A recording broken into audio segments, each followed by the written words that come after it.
So, Yes. Jackson So 5. the Jackson. You know what? The Jackson Five. Even looking at their story, because you never really know the story until they put the story out. I understand why Joe was so hard on them What? because he knew that they were stars. He knew that they had what it taken. He knew that nobody was gonna hand them anything.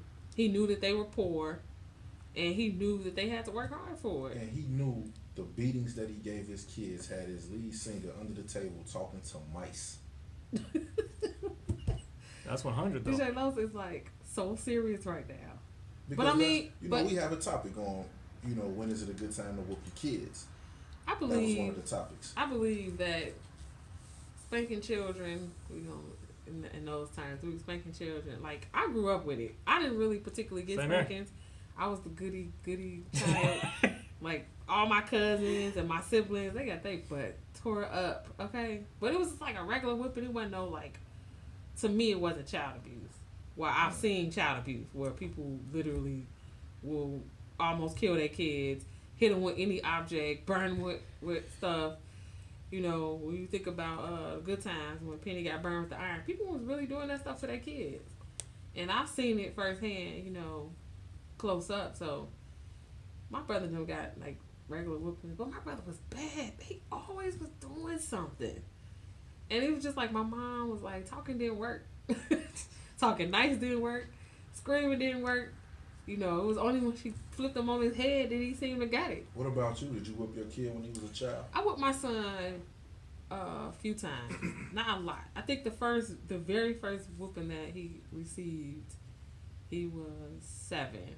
Why? And we were in the store, and I was picking up clothes for him in Kids R Us. That's when Kids R Us was around. And there was this little other kid that was there. And the little boy was cutting up. And I was like, oh, look at this little boy. You thinking in your mind, like, you got control over your kids. Your kid would never do that. So I don't know if this particular day, he had a weak moment.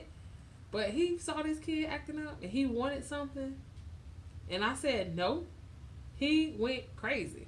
Screaming and hollering. Jumping up and down. Slobbing. And I'm like, what is happening? I'm standing there like, this is some type of possessed kid. Oh my God. I just went into parent mode and tore his butt up in the store. I did not purchase anything at the store, including the clothes. He didn't really need them anyway. And we left. And we went home, and he was a 7-year-old on punishment, and I meant everything about it. Didn't feel bad about it. Nothing. I really never had any more problems out of him, though. So it just... stuff like that, you just have to... I think sometimes you just have to remind your kids who the parent is. Even with a 22-year-old now, sometimes I have to remind my son that, did you forget I was your mama?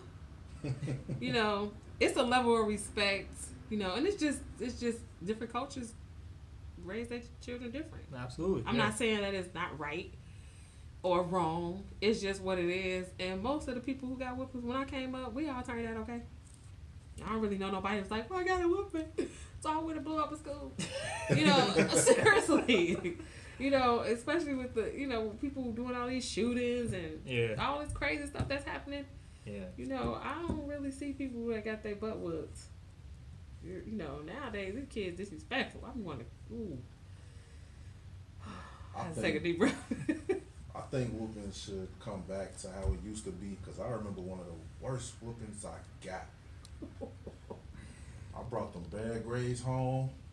My mother told my grandmother, and it was over from there. All my friends was outside listening. Ooh. It was bad. It was bad. Bad. Take them clothes off, get in the chair that she had plastic on, and then you get the whooping. Shout out, Granny. Love you. My grandmother used to put my cousins and stuff in the tub with no clothes on, and she would whip them wet. So it was like, your family. and it wasn't even that many hits.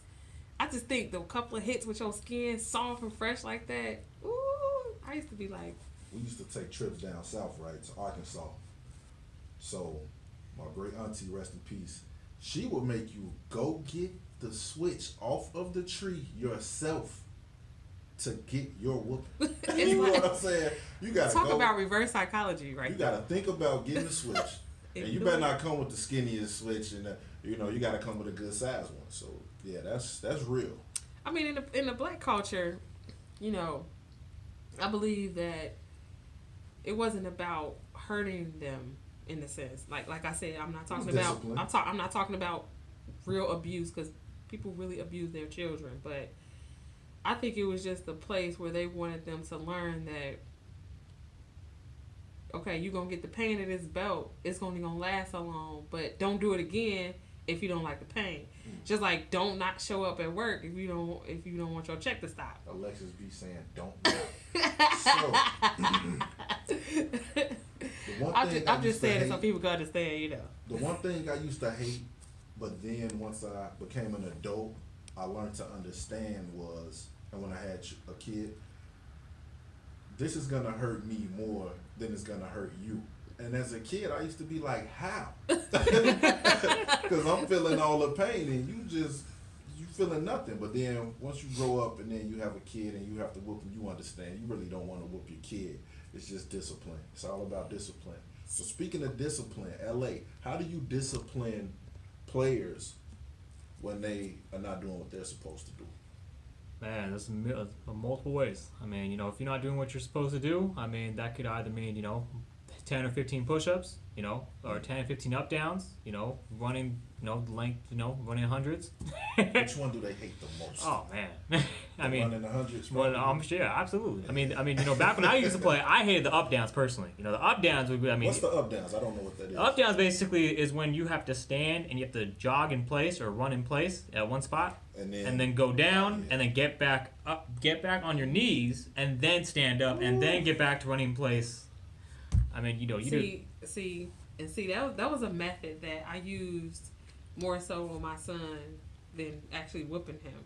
Like, he used to, and most of the kids in our family used to beg for the whooping because they knew it would be like a couple of hits, you get talked smack to, it's gonna be over with. A certain position, the bell gonna wrap around and right. The person whooping you. But the secrets for the kids out there might be listening. We used to have this thing where we used to make them stand on the wall.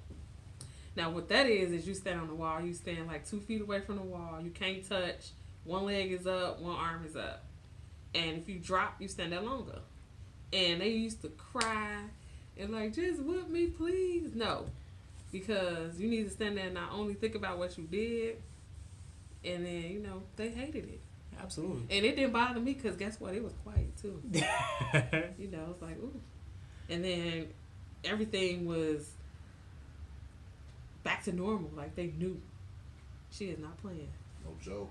She is not playing. So people used to have to stand, like when we used to go to camp, the punishment used to be like one arm down, like you bent over, one arm down, one leg up, and this arm is out. So you holding your body up with one arm basically and one leg. And if you drop, you gotta stay there longer. Damn. So we knew when it was time to go to bed, at camp, it was time to go to bed. I bet y'all groomed a lot of football players. I'm pretty sure. Yeah. Maybe that's why I was good at sports. I don't know. Maybe that's why I was in shape my whole life back then. But So I don't know. I think it's just different forms of discipline. Whatever works for you. I do think every child needs some form of discipline related to structure, though.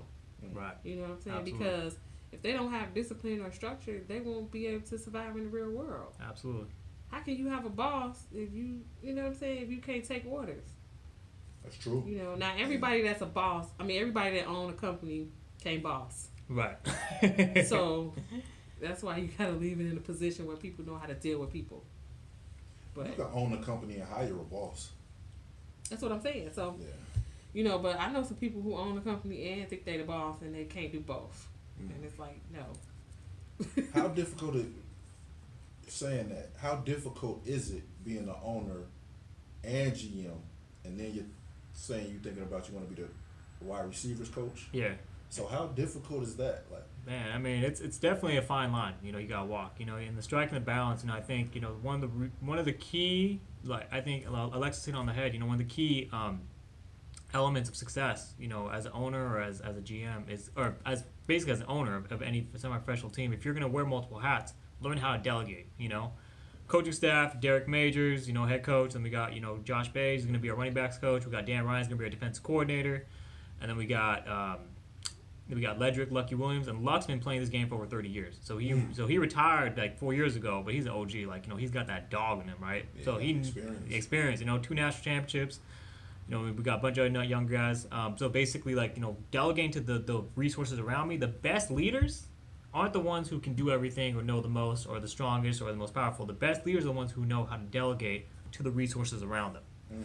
That's deep right there. That is deep. That's real deep. But that's a true story.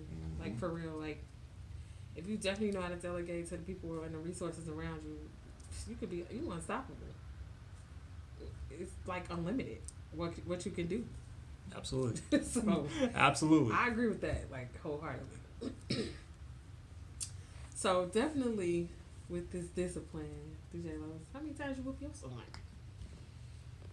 Well, the face. Whooped them a couple of times. I really try to just talk to them to get them to understand what they did wrong so they can fix it themselves. Yeah. And to learn from their mistakes. That's my biggest thing. Just like today, I had to get on him and his cousin. Shout out Key Fresh. It's hard, man. When I got a third grader.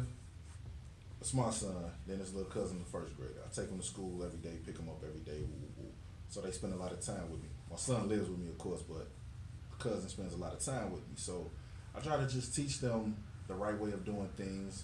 Let them make mistakes. Let them learn from them. I only kind of discipline them with a whooping or something if it gets out of hand. Yeah. And I feel like they're just testing me or testing the authority, so. And kids most definitely will test you. They most definitely will. Especially boys, when they get to a certain age in their life, they think like, oh, well, he just selling wolf tickets, as we used to call it. I did this 3 times. Daddy ain't did nothing. I know. That 4th time. He's selling wolf tickets around here. Do it the 4th time and see what's going to happen. But I mean, it's just like that reverse psychology, like we was talking about. Like, if you tell the kid, stop jumping in the bed, you can explain to them why the first time, like, look, stop jumping in bed before you fall and hurt yourself. Guess what? They don't listen. They gotta fall and hurt themselves. And then they bust their head wide open. And you like, and then the first thing my mama would have said was, I told you to stop jumping in the bed because this could happen. Now I gotta go to the emergency room. Y'all Matter of fact, let me make sure you ain't down. down. Alexis B, you just heard the mama all in her voice. You see how it just changed up, y'all? Well, the average mom gets into a different alter ego when they turn into mom mode.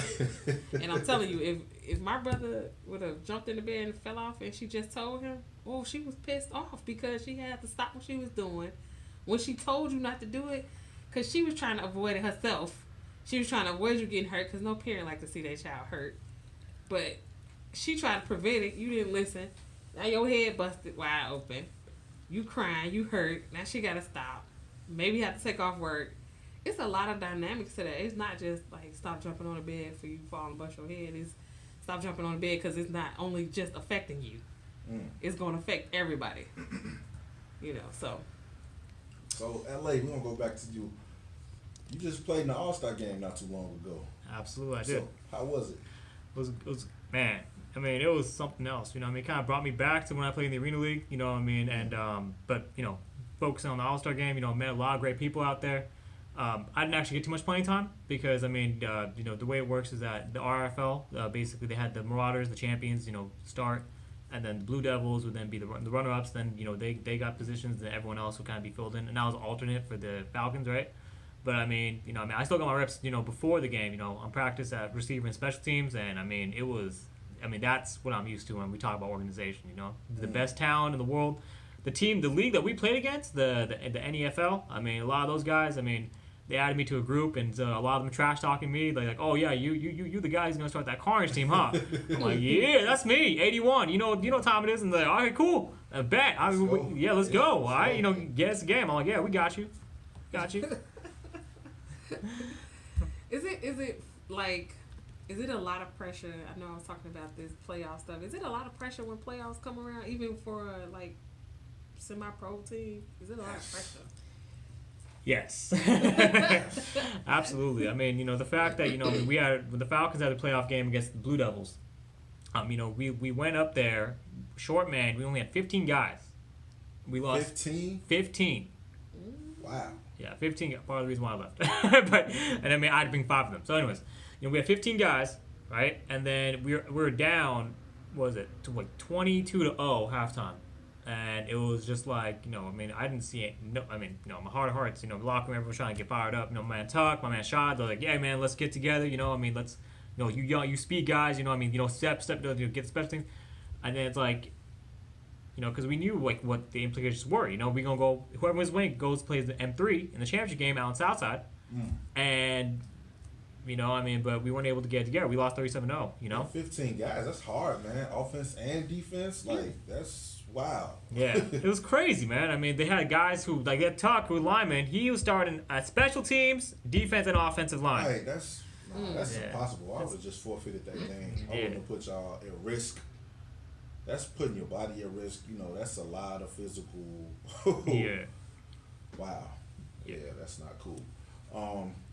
But it was you enjoyed the time at the All-Star game. Oh, man, I enjoyed it, man. I mean, you know, a lot of my boys who actually played against in that playoff game, the Blue Devils, 27. I mean, he's not listening to this, but 27 Craig, right? Crazy, man. He's a crazy dog. Like, you know, you see him get in the game.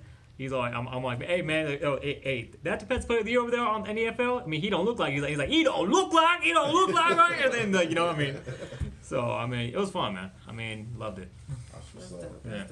So, Alexis B, tell the people about the Adopt a Family movement that we have going on. So, Hotspot Radio is hosting our 2nd annual Adopt a Family for Christmas. Entries were open October 9th all the way through December 2nd. The family chosen will be announced on December 7th. If you want to enter, or like if your family is in need or you know a person in need, please have them enter by December 2nd at info@hotspotradio01.com. If you would like to sponsor or do a donation, same way, you know, hit us up in the email info@hotspotradio01.com. You know, we look forward to blessing a family this year. Again, this is our 2nd annual. Last year it was so amazing, so dope. We blessed the whole family, you know, and we definitely wanted to do it again. And we pray that at some point we get to bless more than one family. You know, that would be amazing. So again, Hotspot Radio 2nd annual Adopt a Family for Christmas giveaway. Entries are going right now all the way through December 2nd. The family will be chosen December 7th. Hit us up, info@hotspotradio01.com. Yes, that's my favorite time of the year. Yes, it is. I'm going to give a shout out to Butter P, the group, who won the costume contest. Yeah, shout out Butter P. At Lucky One's management platform, you know, so we'll be interviewing them real soon. So shout out y'all young ladies, can't wait for that. Shout out to the Darlene and Laurie Foundation. Yes. They had the first annual bowling game for Behçet's disease, and your boy DJ Los was on the ones and twos. Alexis B was in there throwing strikes, going crazy. We had a good time. We had a great time. Shout out Fair Shay Evans. Fair Shay. We'll support you every time. We got to get you back up here for another interview. Everything went well, and the food was great. The food was actually really, really good. Like, I don't know who made the spaghetti, but shout out to the caterer who made the spaghetti. It was really, really good. I had a good time. We got a chance to hang with the kids. Was out like know that a lot kids in the building. I know Yeah, different Whopper in the families. building. You know, I had to hang out with my son. You know, matter of fact, shout out to Shorty Guwap, who is also my child. He just had a birthday November 6th, so you know, happy belated birthday to him. You know, he just turned 22. You know, he's becoming making mama proud. So happy belated birthday, son. From Hotspot Radio. Yeah, so we had a pretty good weekend. Like it was a dope weekend. I'm like, I had a good time. The kids had a good time. DJ Los did his thing on ones and twos. Oh wait, for y'all that don't know, DJ Los is not just DJ Los on the radio. DJ Los is a DJ. So if you know you want to hit him up for some gigs, hit him up. I got you. Cameraman, whatever you need. Yes. DJ, cameraman. Jack of all trades. We can do whatever how you want to do it. Definitely. Editing, video editing, whatever you want. Definitely proud of DJ Los. He did his thing. So, you know, shout out to you, DJ Los. So, real quick, we got another event coming up too. Coffee, tea, and tequila. Shout out CC Marie Brown. CC. Shout out Sammy. Hey Sammy. So, Coffee, tea, and tequila is a blog. They have guest blogs. Coffee, tea, or tequila. Yes, I'm sorry. Don't kill me, CC. You know, shout out to them. This is their 1 year anniversary. It's a private event, November 18th. You know, Hotspot Radio, of course, will be in the building. It's, you know, private, okay, no vibe killers. She said no vibe killers. It's a vibe, y'all. Come turn up in your feelings. That means let your head down and dance like nobody's watching. They'll be here next week. Oh, they'll be here next week, and we're going to get it in. LA, you might want to come back for that one because it's going to be all the way lit. I'm trying to tell you. I'm coming in, man. Let's do it. Let's do it. They're going to have massages by Sammy. She dope with it. Pop-up shop with Dana Lene brand. Her clothes are so amazingly dope. She is, I don't know, her brand is just hot. Like, and she make all her own clothes. She tailor it to fit you. You know, and she cool. She just cool, down to earth person. So if you want to get to know her, go to Hotspot Radio on YouTube. We got an interview with her, so you can find out a lot about her. Yeah, what she does. They got sounds by Juki made this track and DJ Mile High. So it's gonna be a dope event. I'm looking forward to it. You know, Shout out Mile High. That boy be grinding. Yes, he do definitely. Shout out Mile High. So. We got some things coming up, you know, we excited about it again, adopt a family for Christmas. So, you know, stay with us, man. Make sure y'all go follow us on Instagram and Facebook at Hotspot Radio 01. I'm sorry, Instagram and Twitter at Hotspot Radio 01. Facebook Hotspot Radio. Please subscribe to our YouTube channel at Hotspot Radio. You can see all the footage from Adopt a Family from last year and this year too. Yo, LA, tell them your social media one more time where they can find you in the Carnage. Absolutely. Illinois Carnage Football. You can follow us on Carnage Football at Carnage Football on Instagram and as well as on Facebook at Illinois Carnage Semi-Pro Football and our official website, IllinoisCarnage.com. Yo, I know this is the 9 o'clock hour, but we got 2 ghosts tonight, so I'm going to finish up the Jackson 5, then we're going to get into that Chicago mix, y'all. I got y'all. Shout out my man Tony Briscoe, the Endura. You know what I'm saying? I got him in the lineup this week, so it's going down. But back to the Jackson 5, y'all.